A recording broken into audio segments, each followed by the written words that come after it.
읽은 마태복음 28장 말씀으로 가장 귀한 사명, 가장 귀한 위임, 그런 제목으로 주님 말씀 나눌 때 은혜가 되어지는, 축복이 되어지는 귀한 시간 되어지기를 소망합니다.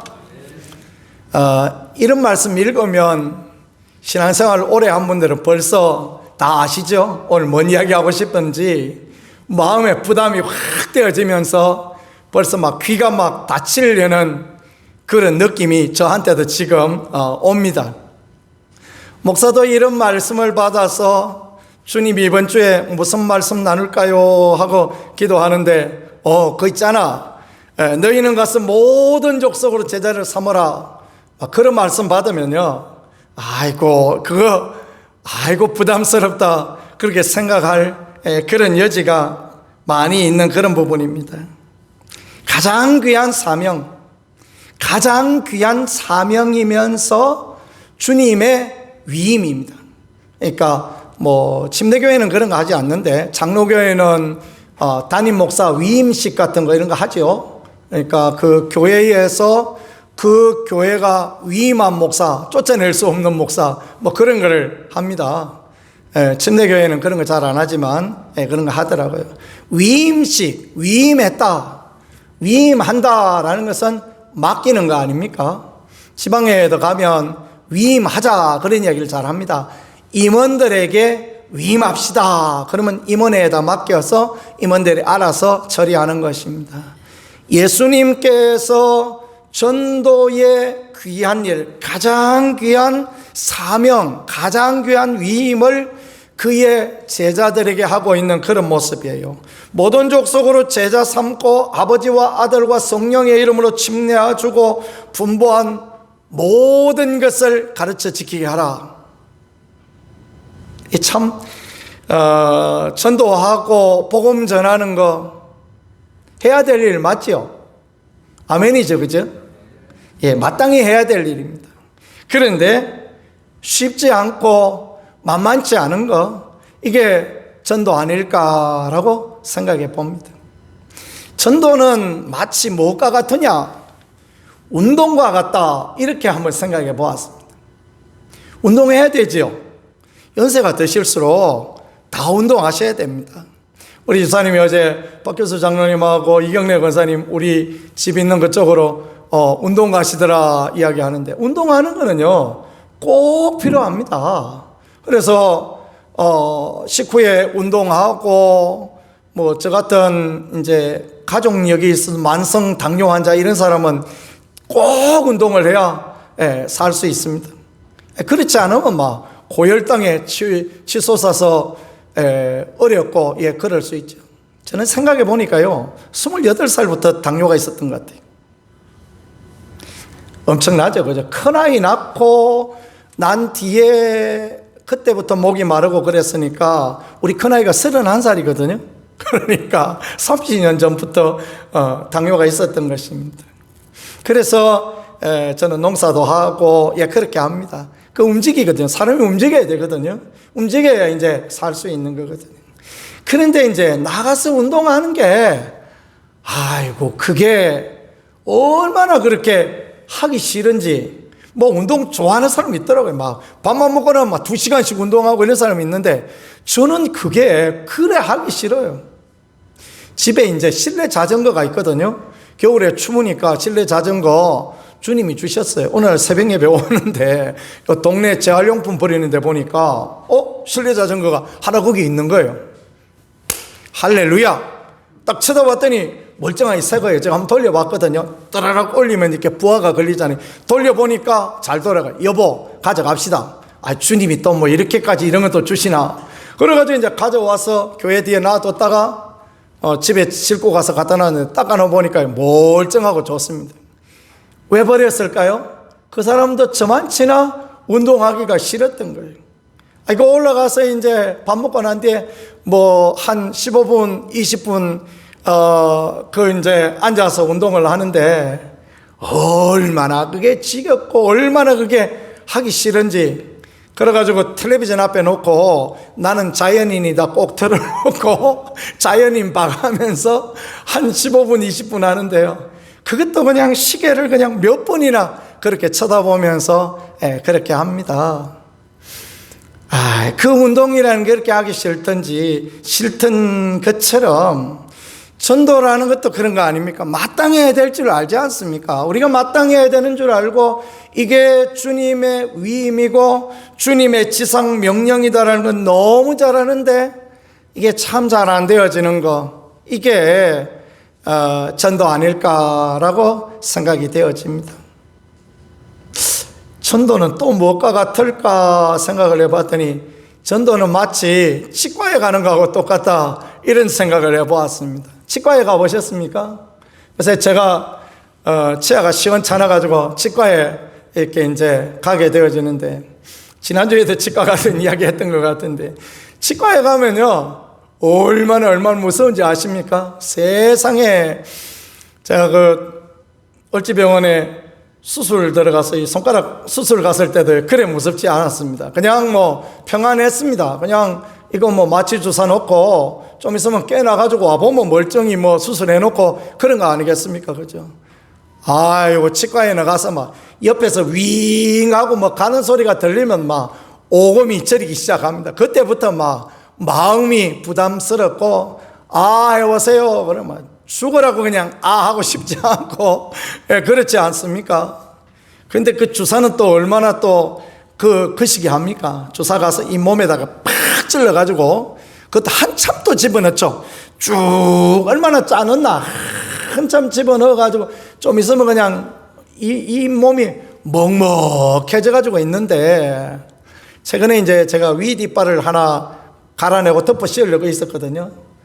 누워있는데 그냥 하세요. 그래서 윙 하고 가는데 그 뼈 가는 냄새가, 여러분 맡아보셨습니까?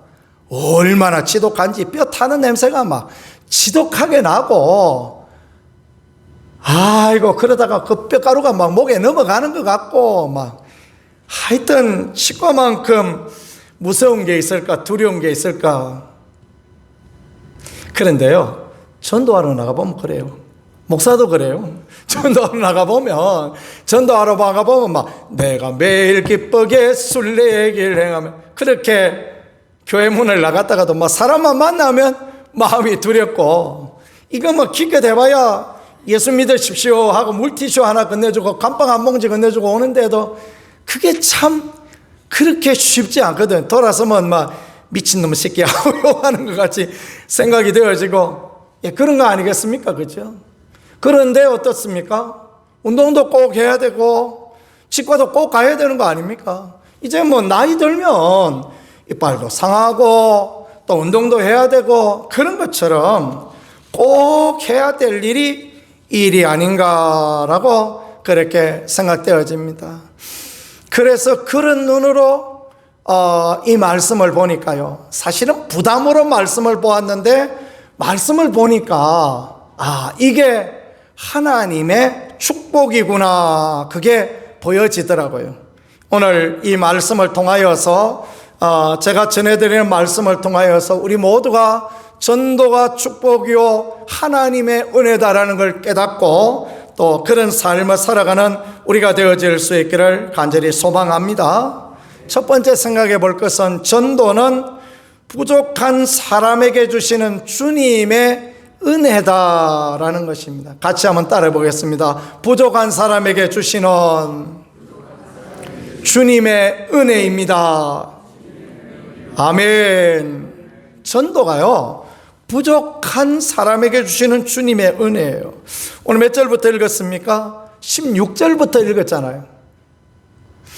16절부터 읽을까 18절부터 읽을까 좀 고민을 했습니다. 목회자는 늘 그런 고민을 하거든요. 어디서부터 끊어서 읽을까. 그런데 동그라미가 16절에 쳐여졌잖아요. 그래서 의미가 있어서 그랬을 거다. 16절부터 읽기로 정해놓고 한 주간 말씀을 묵상하는데 16절이 그렇게 은혜가 되어집니다. 16절에 보니까 11제자 그렇게 표현했죠. 11제자가 갈릴리에 가서 예수께서 지시한 산에 이르렀다 이렇게 말씀했습니다. 이 11제자가요 그렇게 은혜가 돼요. 예수님의 제자는 몇 명입니까? 12명 아닙니까? 그죠? 그런데 마태복음에 계속 12제자 이야기하다가 마지막 전도하러 가는데 한 명은 빠지고 11명의 제자만 갔다, 이런 말씀을 그렇게 기록하고 있습니다. 한 명은 누굴까요? 가룟 유다죠. 뭐 가룟 유다, 그놈이 예수님 부인하고 나가서 죽고 그랬던 거 아닙니까? 왜 12제자일까요? 왜 12제자냐면 야곱의 12아들 12지파, 그래서 12제자인 것입니다. 야이로의 딸, 죽었던 야이로의 딸은 몇 살이었죠? 12살. 혈루병 앓던 여인이 예수님 만났죠? 야이로 사건 이전에 보면 나오는데 몇 년 동안 알았다 이야기 나옵니까? 12회를 혈루병 앓던 여인. 의도적으로 그렇게 쓴 거예요. 성경 기자는 12회를 혈루병 앓던 여인, 12살 된 야이로의 딸, 그리고 12제자, 12지파, 이렇게 의도적으로 완전함을 표현하려고 이렇게 한 것입니다. 그런데 한 명 빠졌어요. 11제자. 근데 그 제자가 어떤 제자냐? 17절입니다. 예수를 배웠고 경배하나 아직도 의심하는 사람들이 있더라. 예수님을 배웠습니다. 어떤 예수님? 부활하신 예수님. 다시 살아나신 하나님의 아들 예수님. 그 예수님을 배웠으나 아직도 의심하는 사람들이 있더라. 온전치 못한 11명의 제자, 그들 중에 아직도 의심하는 사람들이 있더라. 의심하는 사람 이야기하면 누구 생각하죠? 의심 많은 도마처럼 물었네. 내가 주를 처음 만난 날. 찬송도 있지 않습니까? 의심하면 도마 생각하는데, 그래, 도마 그놈이 그랬을 거야 생각하는데 성경 그렇게 기록 안 합니다. 아직도 의심하는 사람들이 있더라. 예수님 제자들 가운데 아직도 의심하는 사람들이 있더래. 지금 주님이 지상 명령 주시고 지상에서 떠나서 마지막 명령 아닙니까? 그죠? 마지막 위임인데 예수님 지금 하나님 나라 가시려고 하는데 아직도 이렇게 의심하는 사람들이 있더라. 경배하나, 예배하나, 절하나, 그 말이죠. 이 사람들은 어떤 사람들입니까? 고린도 교회에서 말하였던 위대한 사도들, 예루살렘의 위대한 사도들, 그 사람들 11명 아닙니까? 그죠? 그런데 이 온전치 못함을 갖고 있어요. 경배하나 아직도 의심하는 사람들이 있더라. 이 사람들은 어떤 사람들입니까? 사도 아닙니까? 목사들보다도 더 높은 위치에 있는, 예수님을 만나 예수님께 직접 훈련되었던 3년 6개월 동안 주님 따라다니고 병 고치는 역사도 보고 죽은 사람 살아나는 것도 보고 예수님 죽었다가 살아나신 것도 보고 했던 그 사람들. 그런데 온전치 못하다. 주님이 전도의 명령을 누구에게 주셨는가? 이 온전치 못한 사람들에게 주셨다. 이게 얼마나 큰 은혜요, 얼마나 큰 축복이다라는 것을 믿으실 수 있기를 주의 이름으로 간절히 축복합니다. 온전치 못한 사람들, 우리도 다 그렇지 않습니까? 우리도 온전치 못하고 그렇지 않습니까? 누가 온전하고 완전하고 그런 사람 누가 있습니까? 그죠? 우리도 다 온전치 못한데, 그런데 성경이 보여주시는 모습, 그러니까 예수님 제자들도 11명의 제자들도 예수님께 3년 6개월 동안 훈련받았던 이 사람들도 다 온전치 못했다라고 성경이 그렇게 말씀해 주시는데, 주님의 이 지상명령, 이 가장 큰 사명, 주님의 이 위임식을 누구에게 하시느냐? 이 온전치 못한 사람들에게 하고 계시다라는 것을 생각하며 늘 언제나 온전치 못하다 할지라도 주의 사명 감당할 힘 주실 하나님을 기대하며 그 사명 감당하는 우리가 되어질 수 있기를 간절히 소망합니다. 이 시대는 어떤 시대입니까? 악한 마귀가 우리를 노려보고 있는 그런 시대입니다. 흔히 우리는 악한 마귀를 검사로 표현합니다. 그러니까 누군가의 죄를 드러내고 구형하는 검사와 같이 악한 마귀는 그렇게 일하는 그런 시대가 되어졌습니다. 온전치 못하다고 드러내어서 온전치 못해, 그 사람이 나빠, 그 사람 연약해, 이런 것들이 계속 드러나는 그런 시대가 우리 시대 아닙니까? 그죠? 우리의 눈에도 그런 것들이 보여지지 않습니까? 우리의 눈에는 언제나 그게 보여져요. 왜냐하면 우리가 선악과 따먹은 아담과 하와의 후손이라 그랬습니다. 저 사람은 온전치 못해, 저 사람 이게 연약해, 저 사람 저게 부족해, 그러면서 나는 그게 부족해, 이런 건 잘 안 하죠. 그게 우리의 연약함입니다. 예수님 제자들이 보면요, 다 온전치 못합니다. 베드로 얼마나 실수가 많습니까? 주님 다 부인해도 나는 절대 부인 안 합니다. 근데 그날 밤에 예수님 모른다고 하고 예수님 저주하고 막 그랬죠. 그죠? 그런 것처럼 연약합니다. 야고보 요한은 우리의 아들 아닙니까? 저도 좀 급한 편인데 그거는 얼마나 더 급했던지 우리의 아들입니다. 그래서 사마리아 사람들이 예수님 지나가는데 환영하지 않는다고 하늘에서 불이 내려서 저들을 태워 죽이라고 할까요? 막 그런 이야기하고 그랬던 사람들입니다. 바울은 예수님처럼 바울처럼 그렇게 살 수 없을까 노래도 있지만은 바울은 또 얼마나 한성격하는 사람입니까? 그러니까 2차 전도여행 갈 때 바나바하고 바울하고 둘이 대판 싸웠죠. 마가크는 못 데려간다 그러면서 대판 싸워서 어떻게 합니까? 끝끝내내 갈라져 가지고 2차 전도여행 바울은 실라하고 가고 바나바는 마가하고 가고 그렇게 갈라져서 갑니다. 대단한 성격의 소유자 아닙니까? 그죠? 그런데 그런 사람들에게 주님께서 주님의 지상 명령을, 주님의 놀라운 사명을 위임하시고 그런 사람들이 하나님의 귀한 일을 감당하게 되어졌다. 예수님 제자들이 언제까지 싸우고 있냐 하면 예수님 십자가 지러 올라가던 그 종려주일 다음 날이 고난주간 아닙니까? 그 종려주일에 올라가면서도 싸우고 있습니다.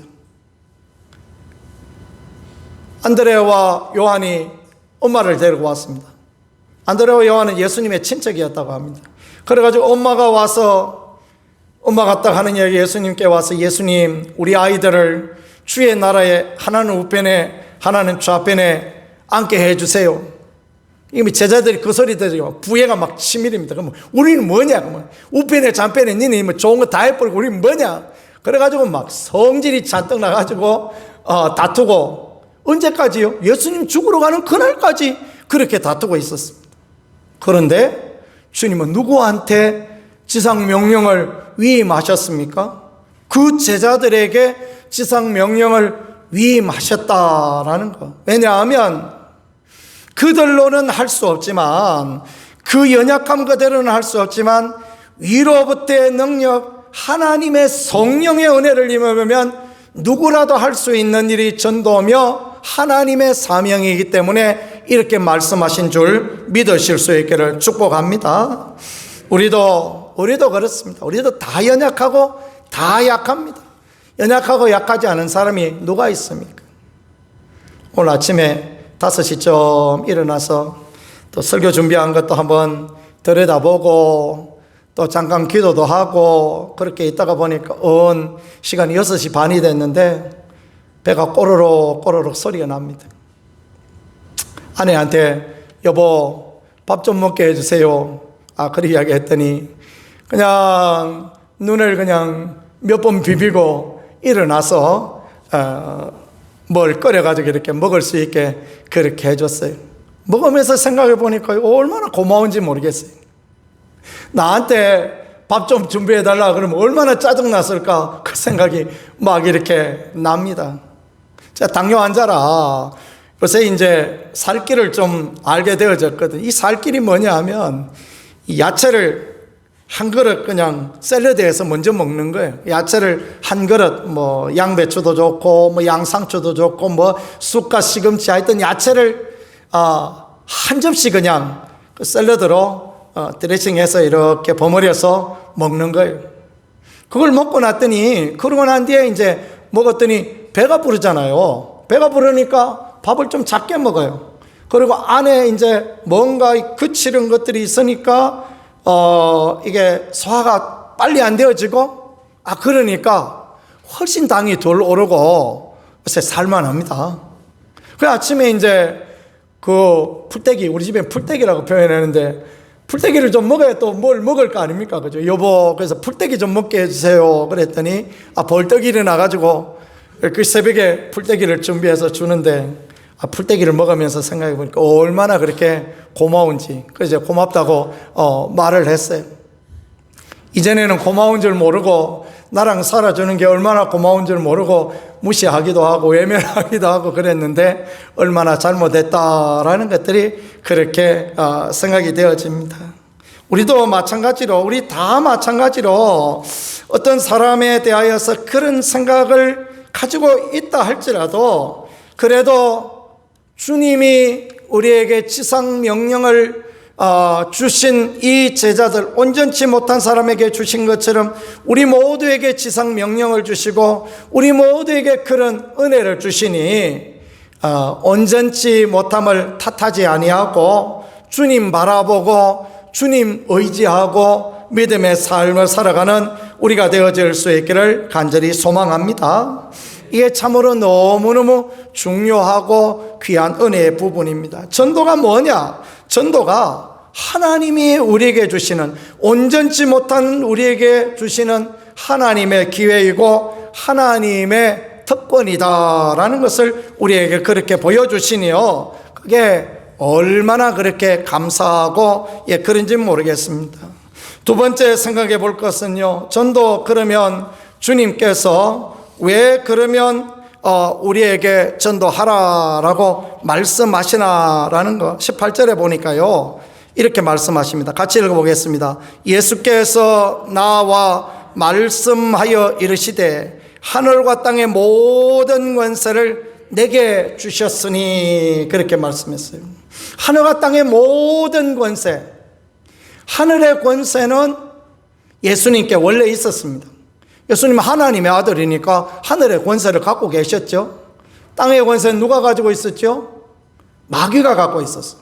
그래서 마귀를 표현할 때 공중 권세 잡은 자다 이렇게 표현합니다. 땅의 권세를 악한 마귀가 갖고 있어요. 인간이 범죄하여서 인간이 이 땅에 와서 살게 될 때 이 땅의 권세는 악한 마귀가 가지고 있었습니다. 그러나 예수 그리스도의 십자가와 그의 부활로 말미암아, 그 은혜로 말미암아 이제 그 권세가 누구에게 있는가?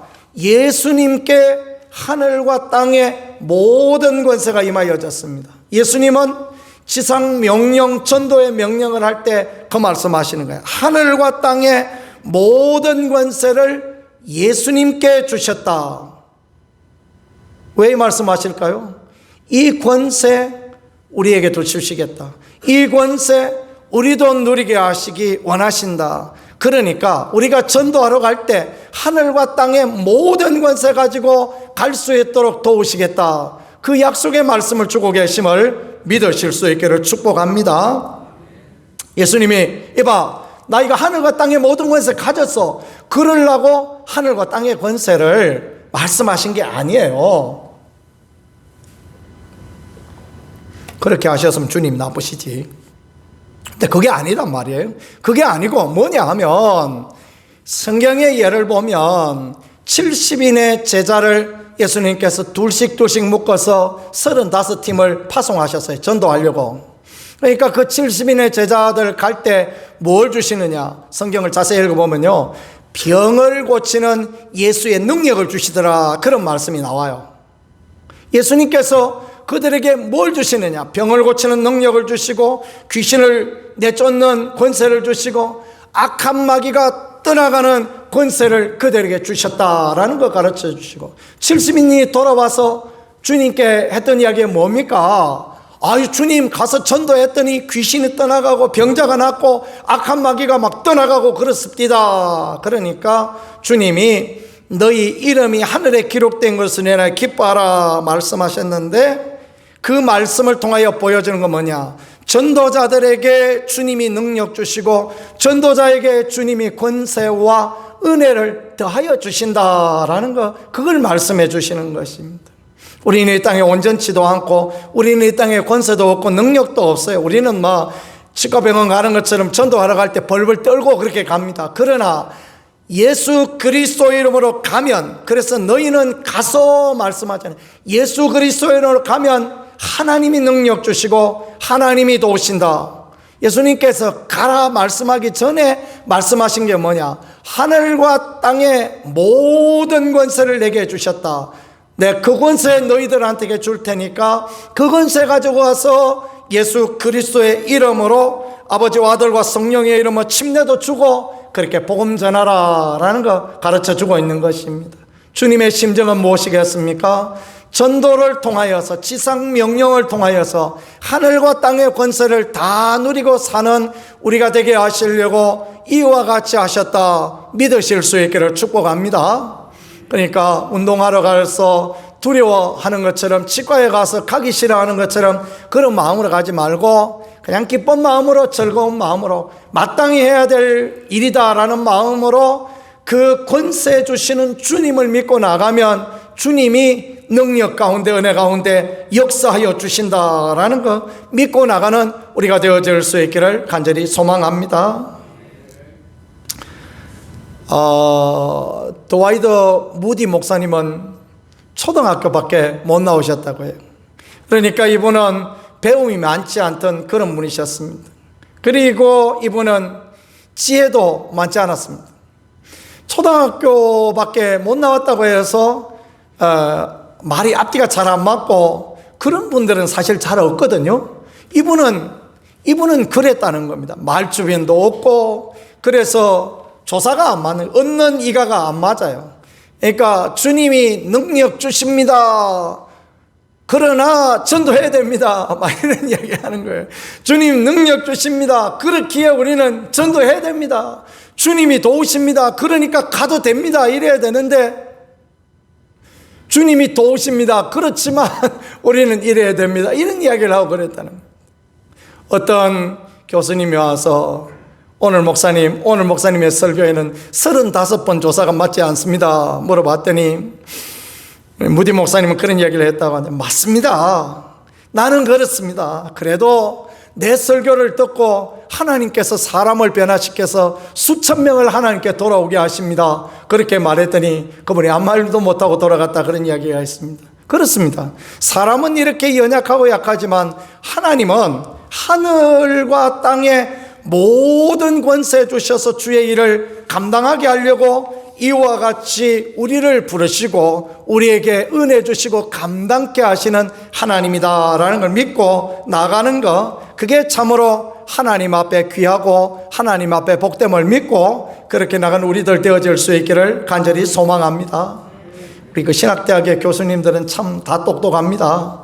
근데 설교 잘하는 목사님 별로 없고, 그 교수님들 치고 전도 잘하는 분은 눈에 씻고 봐도 없습니다. 다 없어요. 그런 사람 없어요. 전도 누가 압니까? 우리 볼 때 연약해 보이고 약해 보이지만 우리 성도들을 통하여 하나님이 하시고, 또 성도들의 입술을 통하여서 하나님이 이끌어 주시고 인도하시는 그런 은혜가 있는 그런 모습인 것입니다. 세 번째요, 주님이 그러므로 가라 하십니다. 19절입니다. 그러므로 너희는 가서 모든 민족을 제자로 삼아 아버지와 아들과 성령의 이름으로 침례를 베풀고, 그렇게 말씀했습니다. 가라 말씀하셨어요. 전도는 가라 말씀하신 주님의 말씀 믿고 가면 되는 것입니다. 전도라는 게 마치 씨 뿌리는 거하고 똑같습니다. 나는 책임 없어요. 씨 뿌리는 비유에 밭이 4가지 있지 않습니까? 첫 번째 어떤 밭이죠? 길가밭. 씨를 뿌리는데 길가에 뿌려지는 것이. 두 번째 어떤 밭입니까? 돌밭에 뿌려져요. 세 번째 가시밭에도 뿌려지고, 네 번째 옥토밭에도 뿌려지고. 우리는 똑똑해가지고 밭 쫙 갈아놓고 그 고랑에다 샥 이렇게 뿌리고 마는데, 예수님 시대는 농사법이 그렇게 개발이 안 되었어요. 그래가지고 아무 데나 갖다 뿌려놓는 거예요. 그래가지고 덮어놨다가 이제 나면 좋고 안 되면 말고, 그게 예수님 시대에 씨 뿌리는 방법이었습니다. 전도에 미련한 것으로 우리를 구원하신다 말씀하세요. 전도는 좀 미련한 것 같이 보여집니다. 씨 뿌리는 거하고 똑같습니다. 고마 가서 길가에도 뿌리고, 딱딱해서 사람 다니는 길에 거기도 씨가 떨어지기도 하고, 들어는 또 돌 위에 떨어지기도 하고, 그래서 어떤 사람 금방 듣는 것 같다가 사흘 뒤면 마음이 변해서 내가 누구한테 물어보니까 교회 다니지 마라 그러더라고요. 또 안 오기도 하고, 그렇게 되는 것입니다. 또 염려와 근심, 걱정에 내가 이거 교회 갔다가 내가 옛날에 절에 열심히 다녔는데 절에서 또 해코지하면 어떡하냐, 부처가 노하면 어떡하냐, 그래서 못 오기도 하고, 어떤 사람은 옥토밭에 떨어지기도 하고. 복음이라는 게 그런 거 아닙니까? 그렇다고 해서 구더기 무서워 장을 못 담겠습니까?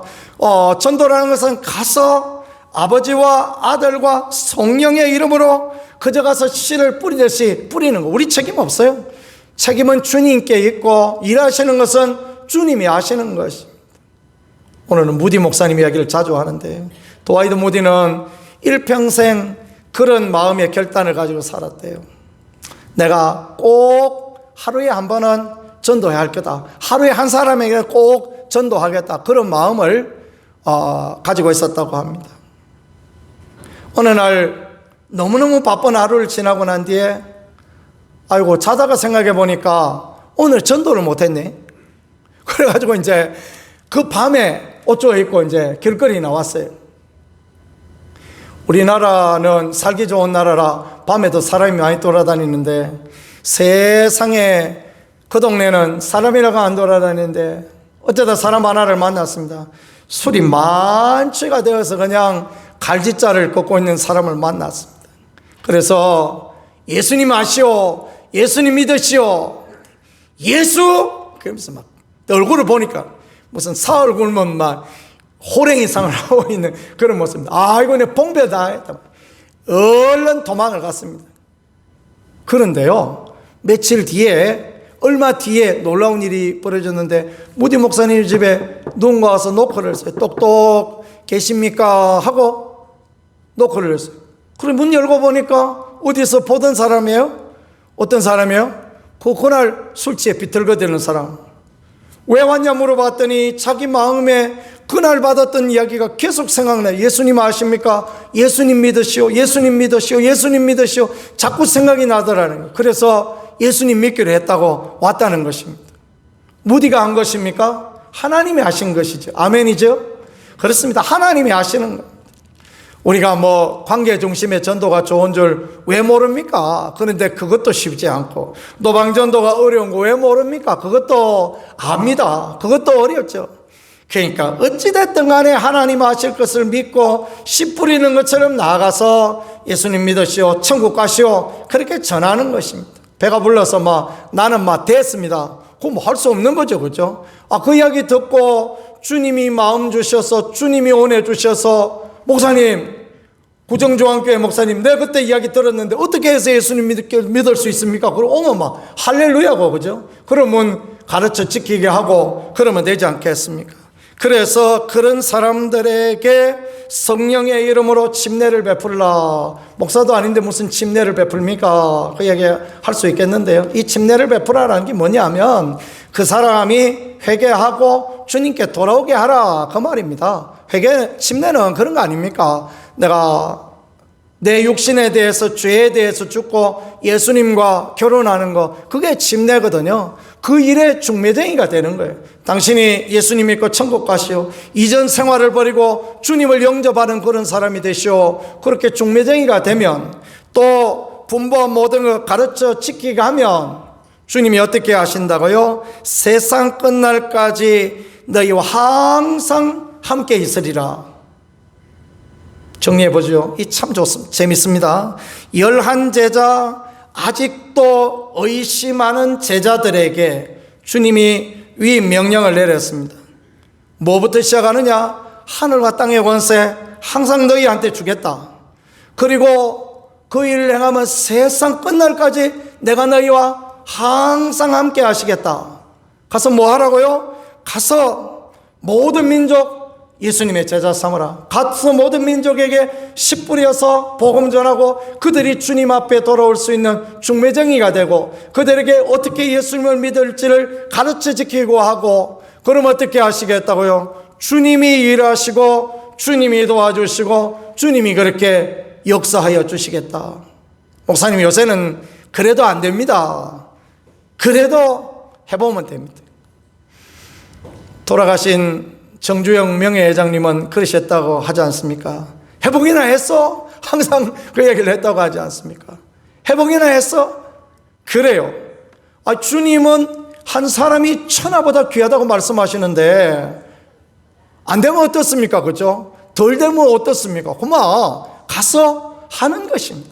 그래서 내 평생에 한 사람만 전도하여도, 내 평생에 한 사람만 주님께로 이끌어가는데 쓰임받아도 얼마나 귀하고, 주님은 그 일을 위하여 우리에게 하늘과 땅의 모든 권세도 주시고 항상 너희와 함께 하시리라 말씀도 하시고, 그 일을 행하기에 부족한 것밖에 없는, 연약한 것밖에 없는 경배 하나 아직도 의심하고 있는 이 11제자 같은 이들에게도, 예수님 돌아가시는 날까지도 싸우고 있는 이런 사람들에게도 은혜 주시니 우리에겐 왜 은혜 주시지 않겠습니까? 그 은혜 주실 주님, 능력 주실 주님, 그 주님 따라가고 믿음으로 나가면 주님이 도우시고 은혜 주신다라는 것을 그렇게 가르쳐주고 있는 것입니다.